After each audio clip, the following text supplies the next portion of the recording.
Thank you everyone for being here, and right off the bat, I want to thank okay, just one quick thing. Is there a timer? Oh, there is a timer there. There's a wonderful panel we have up on stage. It's a pretty distinguished panel. They are industry leaders, thought leaders, folks from the government, and we have participation from outside Singapore as well.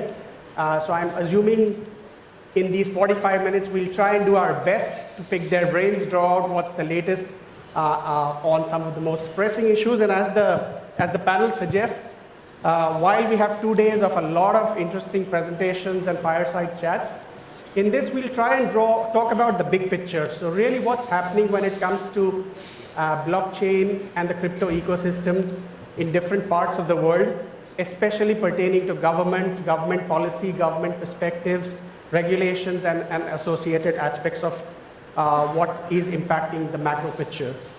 So without further ado, let me turn it over to our panelists to do a quick introduction, and then we'll deep dive into the questions straight away. We'll start with my friend, the zealous Anson here. We were just having a joke about it in the morning, so I'm taking some liberties. But Anson. Hi, my name is, can you hear me? Yeah. My name is Anson Zeal. I'm the chair of the Blockchain Association here in Singapore. We have over 250 members. Collectively, corporate members raised over $500 million in ICOs. So definitely it's something that we're working very closely with government to make sure that this space is regulated in a friendly way, yet fostering the innovation in this space. Hi, my name is Esteban Fajor. I was one of the lucky ones who started crypto in 2012, and I was working as a lawyer for Baker McKenzie, advising blockchain-related companies. Currently, I'm a managing partner of Megalodon Group. We have a hedge fund, and we also have a licensed OTC trading desk for cryptocurrencies in Dubai. My name is Hock Lai. I'm the president of the Singapore FinTech Association. We are the largest FinTech association in Southeast Asia with more than 290 corporate members. 80% of our members are FinTech and blockchain companies. 20% are banks and insurance companies. I have always been pitching that Singapore has been one of the world's top financial center, and in the last few years, leading FinTech hub, and we have many good factors to become a financial blockchain center. So I'm here, and I have a goal to have reached 365 corporate members by end of this year, and I suspect many of the members will be from the blockchain community. Thanks. Hi, I'm Darren Frankel. I'm a director with Consensus Singapore, so based here. I come from the enterprise space, so consulting with governments and enterprises on actually building blockchain technology, and have been doing a lot of work in the capital market space. I got my start with Deloitte's global blockchain team before then moving out to Dubai to work with Consensus to advise the Dubai government, before coming out here to work on some pretty cutting-edge projects in the local ecosystem. Hi, I'm Mastura. I'm from MITE Malaysia, or Malaysian Industry Government Group for High Technology. Our main mandate is to do technology management, and the rest comes out from this mandate. Well, we've been looking at blockchain for a couple of years now. I think there's some pretty good outcome that we're looking forward to. Good morning, I'm Salamat Pagi, Zhao Shang Hao. My name's Andrew Powell. I'm the Chief Strategy Officer with the Gibraltar Stock Exchange Group, the GSX Group. As the CEO mentioned in his open monologue, the Gibraltar Blockchain Exchange, the GBX, is one of the world's first exchanges where you can list and trade what's known as tokens, and also we also have an entity called the Gibraltar Stock Exchange, where I think we'll talk about this later on, where we can launch security tokens as well. So on the Gibraltar Blockchain Exchange, you know, we are already listed and up and trading. Thank you. So as you can see, it's a pretty esteemed and diverse panel as well. And very quickly, my name is Malik. I have been a career banker, digital banker for most of my life, 20 years in banking. And then I kind of moved over to the other side. So I have been in the blockchain space since 2012. But for the past 2 years, I have been running my own fintech platform and mentoring a lot of fintechs. And we also partner with a lot of governments in Asia as well as Africa to drive financial inclusion, leveraging disruptive technology. So that's really the intersection, which is my area of passion and fascination, how to leverage technologies like blockchain for the greater good, as cliched as it may sound. Okay, so let's jump straight away into the elephant in the room, which is regulations and self-regulation, SROs. And let's take a step back quickly. If you see the history of the ecosystem for the past 2 years, since 2016, when blockchain and cryptos really came into the mainstream consciousness, as I call it, and it was no longer the domain of geeks and bankers and finance guys alone, we've seen a lot of interest. We now know it's a $250 billion industry. We talk about 20 or 30 million wallets in existence. At the same time, we've seen three things happen. We've seen a lot of hacks, starting with the DAO hack in 2016 and the recent South Korea exchange hack, or CoinCheck before that. We saw something with Bancor recently. I can go on and on and on. It'll take an hour, but hacks have been the norm rather than an exception, unfortunately. The second thing that has happened is around pump and dump, which a lot of us are familiar with, and a lot of us are not too comfortable with, people who genuinely believe in this ecosystem. And the third is frauds happening in the ecosystem, Ponzi schemes. Just to give a couple of examples, I think just about a month back or less, there was a big fraud detect Bitcoin scam which surfaced in India, and the enforcement directorate is investigating it. It's a $300 million scam. About 3 months back, there was a similar scam, $650 million in Vietnam. And ironically, I was doing a workshop with the State Bank of Vietnam and the SEC folks there, harping on the benefits of blockchain for financial inclusion. And there was this big news story of how $650 million of investor or user money was lost. And again, there are so many instances. In fact, there was just a report last week in CoinDesk which said that 75% of ICOs, and you can argue the numbers, but a large percentage of ICOs were deliberate frauds, actually 78%. Now, given that these news reports are not one-offs, but they keep happening all the time, my question to Anson, Hawkley, and Andrew, people who are actually leading efforts in this space, how important are self-regulations in the industry as compared to being regulated from top down? And share some examples of best practices when it comes to self-regulation, SROs, not just from your respective initiatives and jurisdictions, from all around. And if I may request Anson and Hawkley to also after this talk a bit about the Gita Alliance, which is an interesting initiative that Anson will talk about. So maybe if you can just enlighten our audience of why SROs, what value do they bring in, and what are the best ways to manage them. We can start with you, Anson. Thank you. So very simply put, and in a very layman way, if you have a recognized self-regulatory framework for at least the association or for the members, then it's less work for the regulators to actually do the enforcement from a very simple way of looking at it. But the thing is, if you just look at it from an association or a group of entities that want to self-regulate, we still need the recognition of other industries. So for example, even if MAS or any of the regulators that issue new licenses or new frameworks, and then let's say our industry follows it and most of our companies get the license, we still need, for example, the ones that require a banking relation to work with the banks properly. And so as we tell our regulators here all the time, it's very easy for us to fulfill and abide by a set of rules and work together with you to make you satisfied about the rules that we follow, but we still need to work with the banks together. So in Singapore, we're working very hard to have a three-way talk with the regulators as well as the banks to make all parties happy to move the industry forward. So definitely it's important.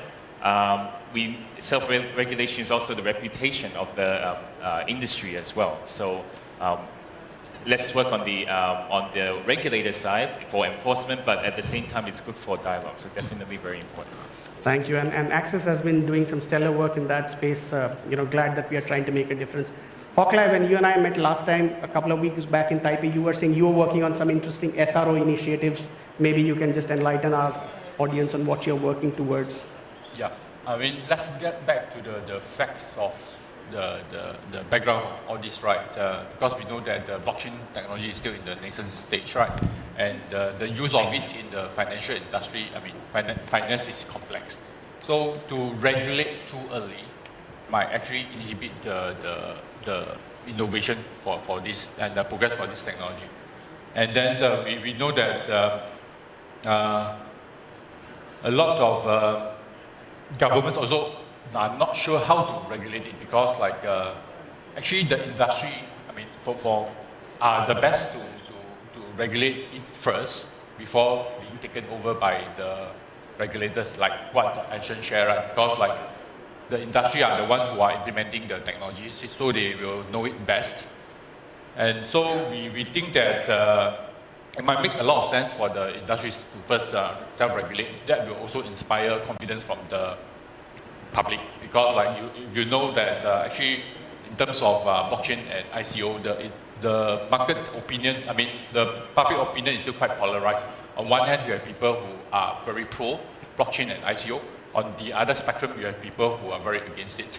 So having a self-regulatory organization set up is actually quite positive, and it reduces the regulatory burden for government, because and through this platform, right, it also allows the industry to have a continuous dialogue with the regulator, so that by the time when regulation comes in, which is necessary in my view for blockchain and ICO to gain mass adoption, then the regulation will be rightly calibrated.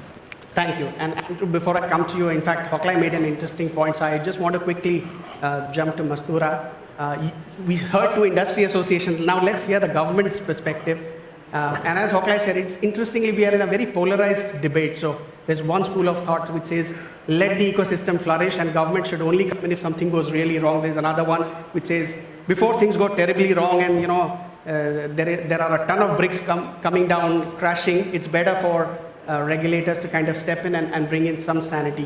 Where do you stand? Where does Malaysia stand in this debate? I'm sorry I'm throwing a curveball, but it's important because Hoklai kind of mentioned it.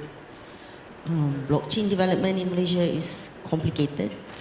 But I think if you please, can I share the developmental stage in the previous 2 years? I think like many countries, we started with fintech. But financial institution and the whole sector is extremely regulated in Malaysia.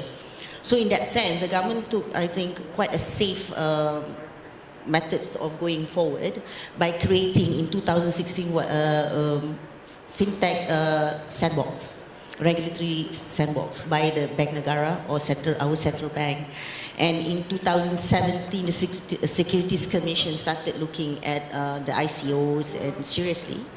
And at the beginning of this year, they actually created some kind of a sandbox whereby they engaged everybody, the stakeholders, especially the industries, to get their input before we move forward on formulating regulation and stuff. I think some of you are aware that Malaysia has these two entities have frequently or repeatedly reminded the public that crypto is not a legal tender. But otherwise, we have not really defined it as digital asset or anything to spur innovation in other areas, should there be some, right? But from my point of view, my organization point of view, the blockchain area is actually goes beyond financial. And that's where we're looking at, and a lot of Malaysian government effort is actually put into engaging at standards level or ISO. There's this group called TC307 because we realize that this kind of standard at UN level are frequently used by many people or many parties as what we call technical barrier to trade. This has been done before, so I think much of the government role in terms of setting regulation are also in this area, because this will impact the whole supply chain in the global arena. And recently we actually was involved in what we call the UN CFAC discussion with the public on how we should go forward on this. So there were developers and all kinds of stakeholders that was there with us to actually discuss the way forward. So I think, go ahead. Sorry.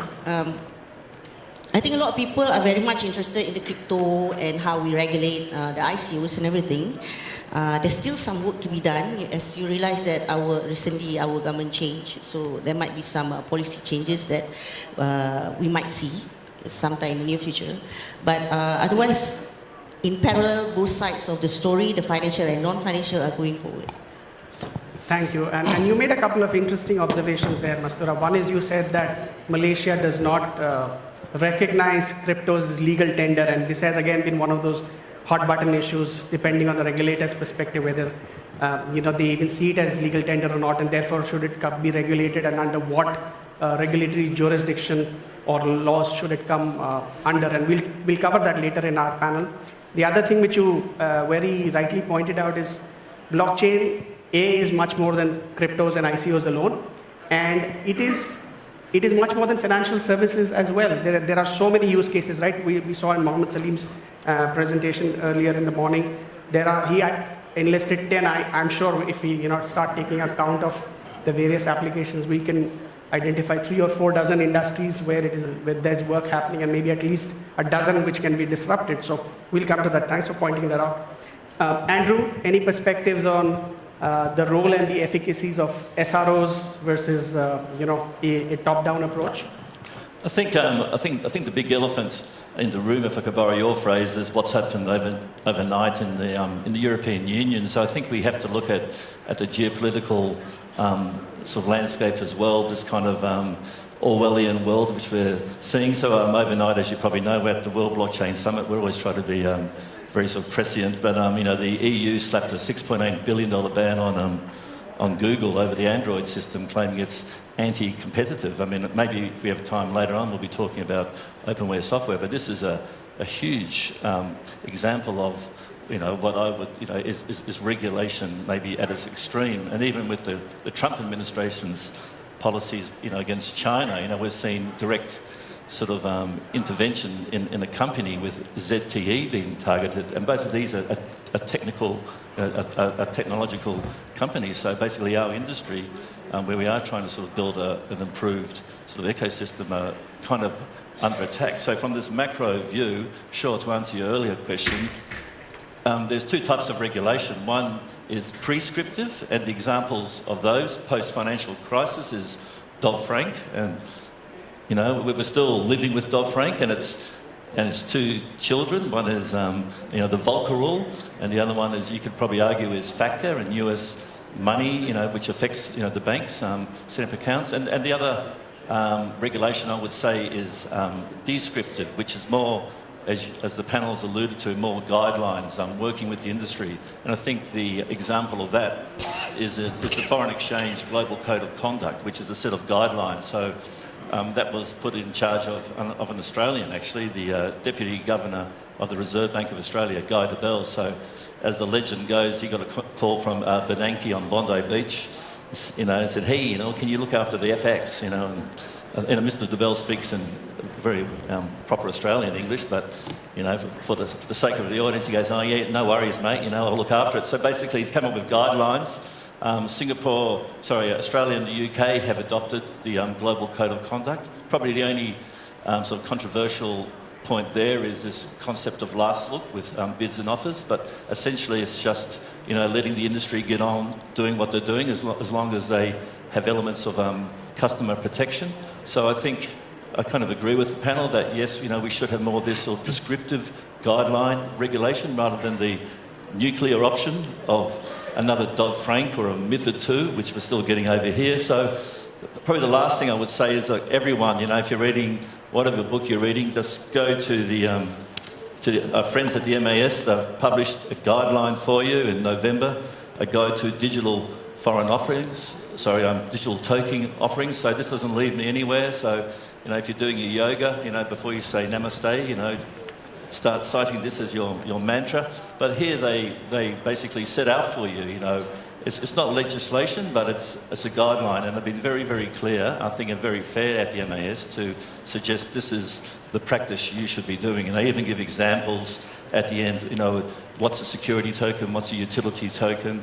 A few weeks ago, about a month ago, they did come out strongly and issued a warning to 8 exchanges saying, what you are doing, you're dealing in securities, so that's not allowed. And they even asked an ICO to pay back the money. So I think Singapore has been very fair to the industry.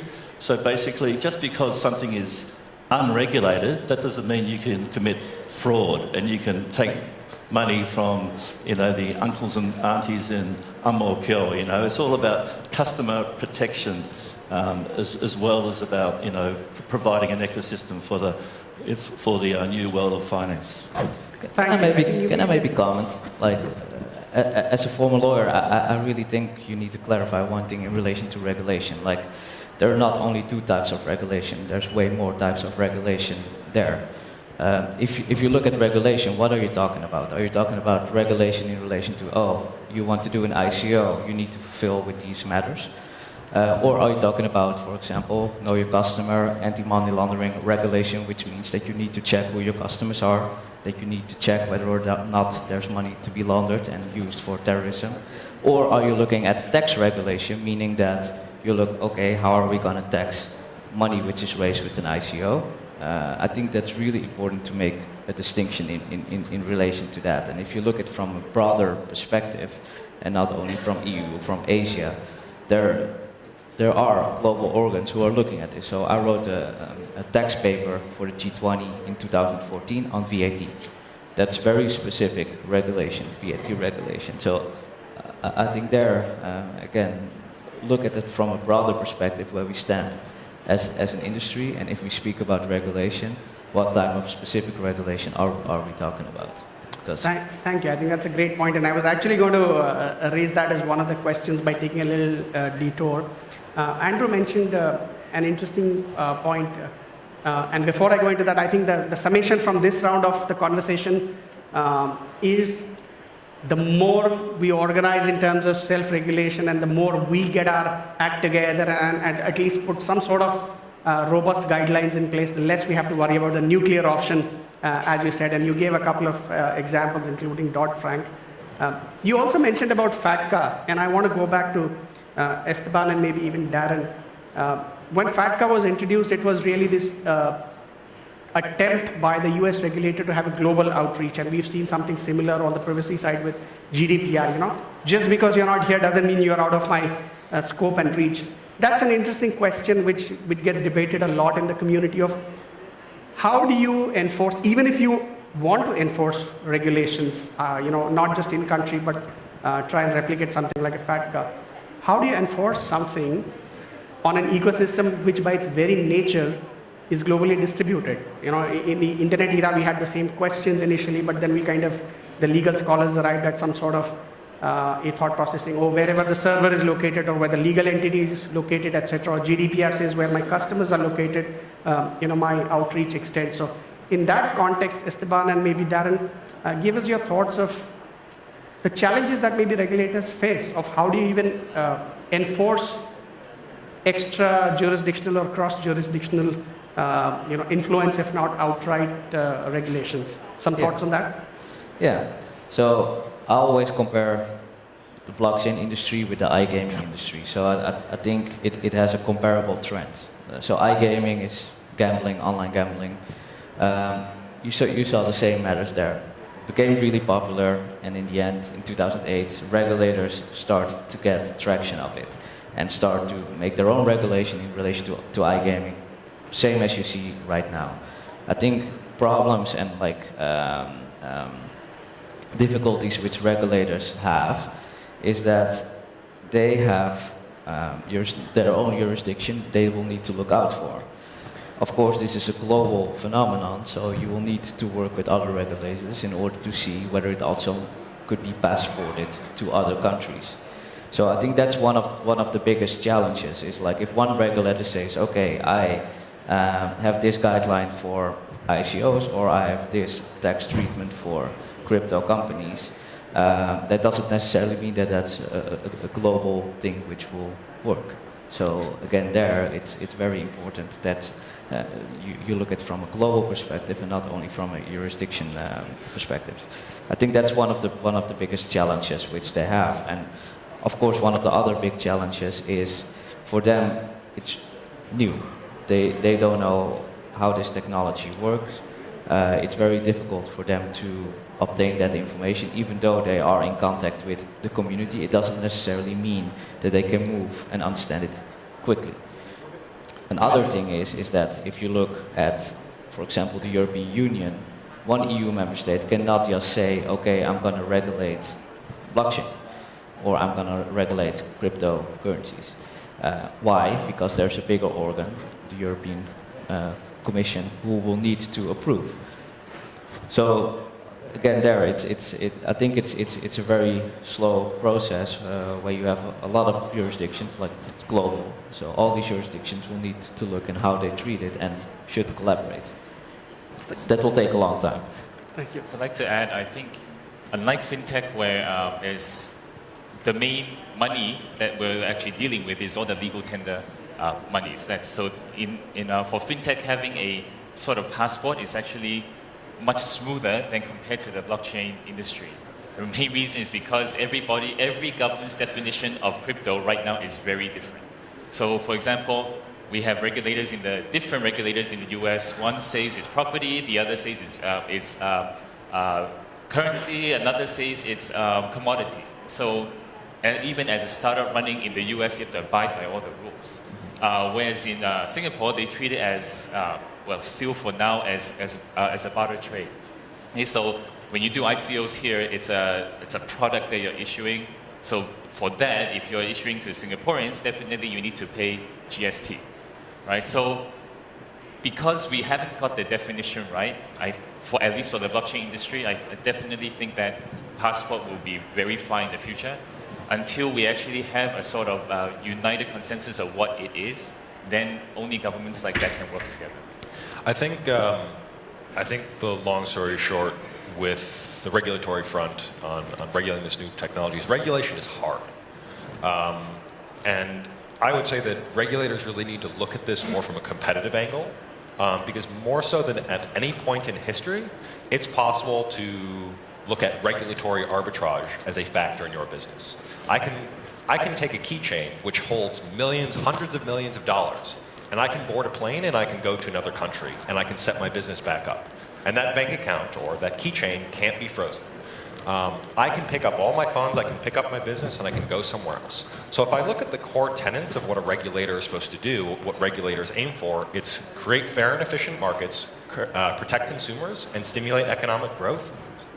More so than ever before, it is hard to reach all three of those.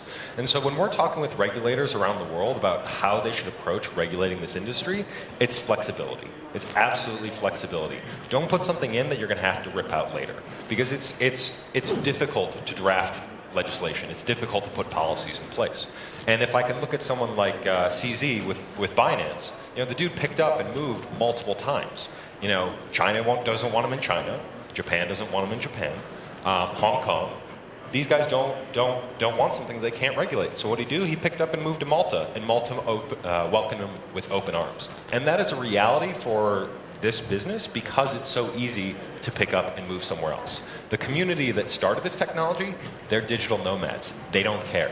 They will pick up, they'll move somewhere else. So more than ever before, regulators have to look at a way to, treat this a little bit more competitively when they are looking at encouraging that innovation to happen within their own ecosystem as opposed to someone else's. Just quickly going to the geopolitics. I do think that I see Sam Ahmed's in the audience. He's the managing director of Derivasia. He directly asked Bernie Frank, of Dodd-Frank, who was in Singapore a few years ago, are you aware of the extraterritorial power of the US? What you perceive as domestic regulation in response to the global financial crisis, do you realise, how much potential damage or how much disruption, you're causing here in Asia? And Sam kept pressing him, and basically he said, look, he didn't care, right?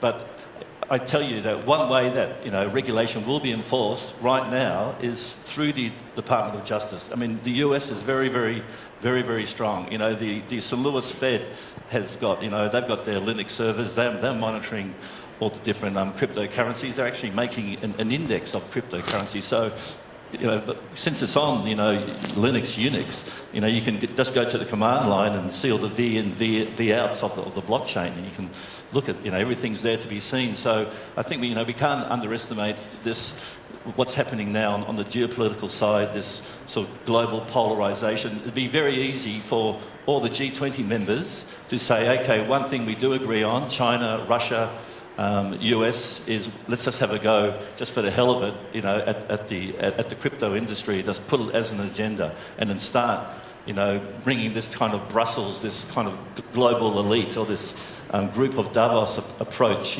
where people try to squeeze innovation. So I think that nuclear option isn't that far away, So that's my personal view. Maybe one thing which... As you can see, we've really sparked a conversation. Go ahead, I'm loving it. Maybe one thing which I can add is like regulations also specifically about taxation. I mean, if you look at the jurisdiction, it's all fine. They can welcome you with open arms, but they will also take a look at the economic benefits which they have. And you see a comparable thing like in e-commerce and VAT.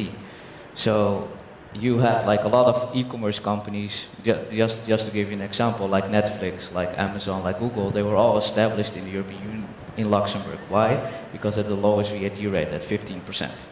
Then in 2008, the European Union as a whole said, no, we want to tax all these companies in our own jurisdiction, otherwise we're missing VAT revenue. And that happened since 2015. All EU member states are allowed to tax VAT at the country of consumption. And what you see on a global level is that now a lot of countries like Japan, Australia, New Zealand, Iceland, Turkey, Switzerland, etc., like 20 countries have adopted similar regulation, which basically means is that you can be established anywhere in the world, because like you also just mentioned, you can just take your company and take all your assets and move somewhere else. But even though you did that, they are still able to tax you because of this specific regulation for e-commerce. And I think the same thing will happen for us. Thank you, great point. I think, can I just add a little bit? I just want to add to Darren's point on flexibility. I think from a regulatory point of view, that's a very important point to remember, especially, I'm not sure about other countries, but in Malaysia it takes time for a regulation to take effect. But when it's there, a lot of government incentives are tied to this, whatever definitions and limitations that's put in there. And for a technology that moves so fast like blockchain, it's probably not to your interest as an industry to have that regulation in there at the point that it's not yet quite mature or it's not ready to be regulated.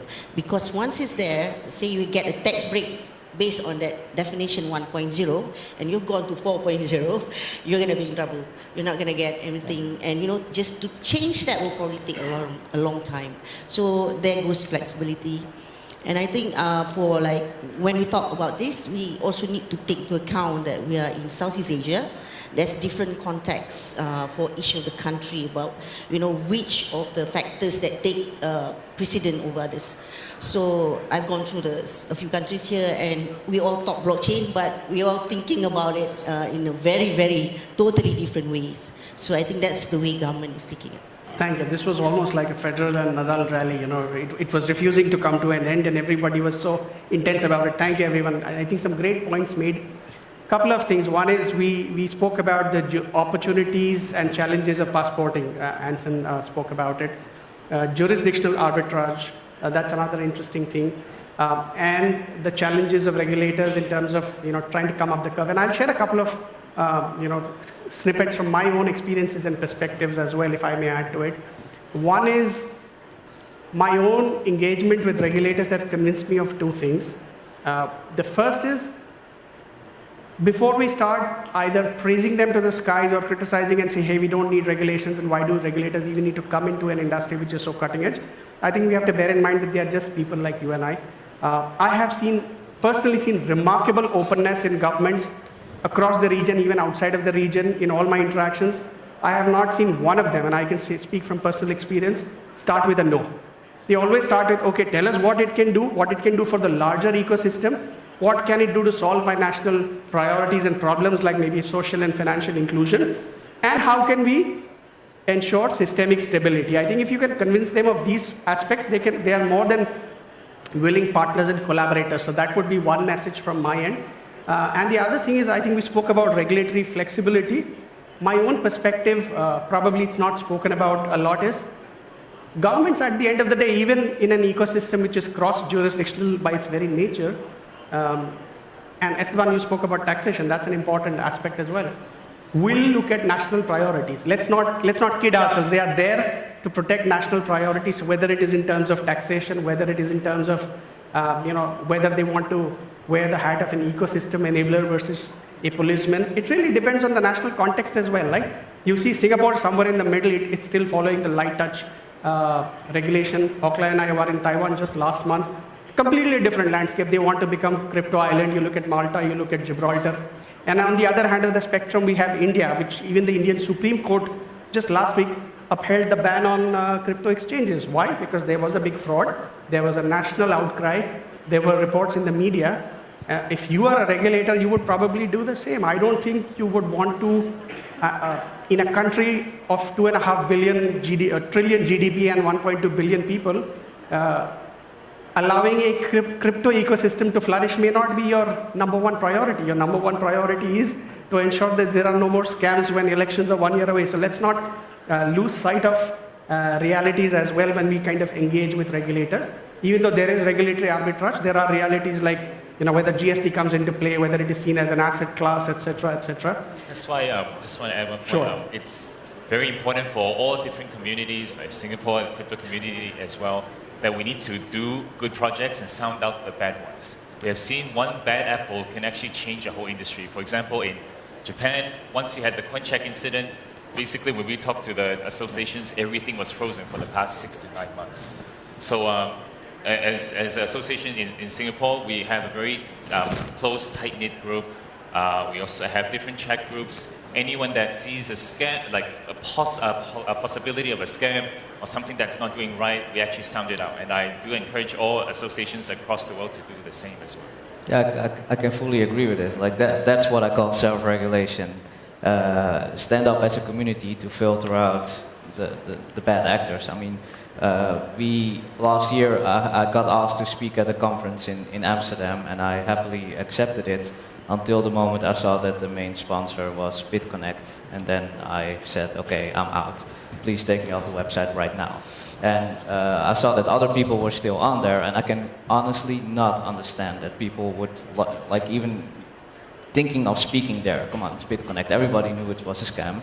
How can you allow them to be a main sponsor? And second, how can you allow them to have a booth? Like, you should punch them in the face if you see them. Like, it's not normal. So, self-regulation, yeah, fully agree with that. Well, on that front, actually, and I'm taking a slight detour, but my and our kudos to Trescon and Mohammed Salim and his team for putting this together and trying to bring out the real issues of the ecosystem. I agree with you. There are a lot of events where I feel completely out of place because everybody, the whole thing seems so uncomfortable or scammy, whatever you call it. On that note, I think I just want to press on a little further, Anson, Esteban, and even Hoklai. We talk about weeding out the bad actors, and I know we are doing a lot of work, you are doing a lot of work in Access, but I just quoted that statistic earlier, and we can debate about it all we want, but if 3/4 of the projects are willful scams or frauds, even if they are not 78%, 58%, or 28%, how do we as players in the ecosystem bring about that enforcement, or at least some sort of a control mechanism, if not enforcement, bottom up, to ensure that even these 28% of bad actors don't get through the door? I know it's challenging, but Hoklai, you want to take a step? I think this is the situation whereby if you have SROs that hopefully there is one that's endorsed by the government that can maintain a list of ICO projects that are willing to comply to certain best practices and guidelines. That would be very helpful, because for a lot of investors, they would not be, and for most investors, they would not be able to differentiate between good project and the not so good project.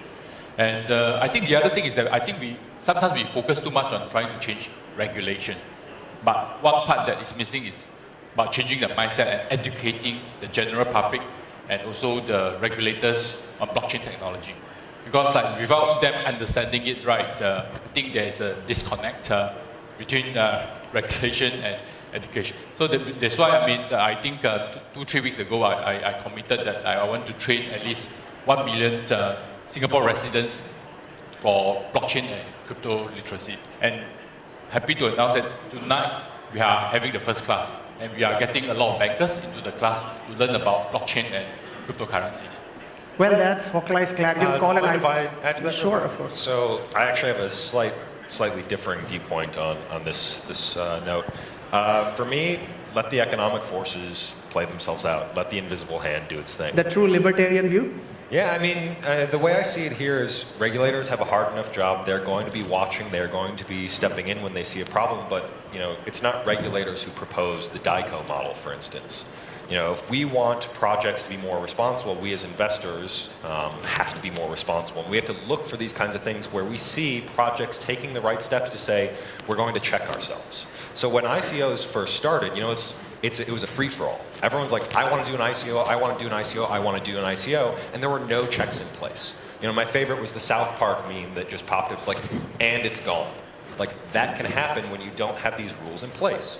So I look to investors actually to help fix this problem, which is, 1, don't invest in something you don't understand. 2, look for tells that like this project might not be the one we want to invest in. Look who the advisors are. Do they have any credibility? Are they just big names in like, the public eye, or do they actually have something in this space that they know something? And lastly, it's like, what controls are those projects offering you? If I'm a traditional VC, I write a huge term sheet that says how I'm going to interact with my with the companies that I put funding into.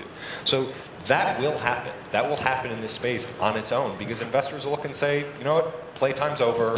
Let's get serious. I'm only backing the serious projects. And so if companies in the future, and I think we're all going to see this play out, if companies want funding and they want to run these ICOs, there are going to be lots of terms and conditions that pop up from investors. And if they don't accept those terms and conditions, good luck getting funding. Yeah, I think the eye of Mordor is watching. So if all the tech guys in the hoodies are like the hobbits, they have to sort of listen to guys here on the panel, who are like the elves, and maybe I'm Gandalf, whatever. But surely, look, there is. I can just say that, if there is something negative happens in the financial industry, like the global financial consequence, the global financial crisis, the consequence is an overreaction, very strict regulation. So as you suggest, there needs to be just better discipline, and just do not try to rip off people, but sure, innovate and procreate and do whatever, but always be disciplined. Exactly. So Access has if you look on our blog, we have a very detailed consumer advisory telling people what to look at if you really want to get into ICOs. For example, at least for the Singapore context, all ICOs must do KYC checks. Okay, so because MES has already said from March 2014, all virtual currency intermediaries or whatever you're doing with it must be, you must do your KYC. But I just want to get back to the point, I think 75% is understated.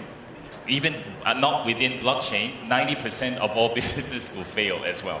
So failure is different. They said these are willful fraud projects which were started with the intention of defrauding investors. So failure rate is high, but I was shocked when I read this. 3/4 of projects had no intention of taking it off the ground. So to argue on that point, it's not that about the scams. We have to really distinguish failed projects doesn't mean it's scam. We have to understand that when you are writing a white paper, you haven't even had your product out yet. Obviously that when the customer interacts with you, things have to change. Okay, but I think the problem here is if you're starting out with a white paper without a product, showing a demo of what you're doing, I think this is where the consumers need to, investors or token holders need to understand that there's a very big chance it will fail. Okay, even if it's a scam or not a scam, because there's no product out, has interacted with the customer. Excellent. So I think 2 key takeaways. Education is the key. Hoklai spoke about it. And the invisible hand will hopefully play out and self-regulate. We all hope for that, but it should happen within the right time frame and within the right context. Otherwise, the nuclear option is going to rain down on us. Unfortunately, we are running out of time, and there are a lot of things I wanted to cover, but I'll quickly jump to one aspect that I definitely want to touch upon: security versus utility token. And we've seen whether it is SEC on one hand or CFTC on the other in the US, it's almost like a tough thing on whether this is an asset class, whether it is a digital asset, whether it is a currency token? How do you kind of, which bucket do you put it in there for who is going to regulate it? If I can request Andrew and Mastura quickly as closing comments, just enlighten our audience from your perspective, what is a security token versus what is a utility token? What should be used as a checklist, so to speak? 2 minutes. Wow, this is like a school bell. I mean, essentially, just to give my organisation a plug, if it's a utility token, if there's some type of sort of dividend being paid or some type of payment being made, then it's a, it would not be a utility token. But if it is a bona fide utility token, sort of probably the analogy is air miles, then sure, you just list it on the Gibraltar Blockchain Exchange. If it is a security token, under the MAS guidelines or under the Howey test in the US, or under the Swiss regulation FINMA, then sure, you can come to us and launch it on our Gibraltar Stock Exchange, which is where you can launch security tokens. But essentially, right now the big debate is utility versus security, and there's many sort of grey areas in between. So Mastura, as closing, would you agree with Jay Clayton, the SEC chair's at least initial observations that by definition or by default all tokens are securities? I'll probably agree with what the SEC, when they came out and when they said that Ethereum is not a security token, so therefore by definition any derivative products, which is another discussion, whether it's Bitcoin or Ethereum, comes under the auspices of the CFTC rather than the SEC. So I think that was a good decision that has allowed this debate to continue. Otherwise it would have been game over. Excellent. We'll give the closing comments to the lady. Mastura?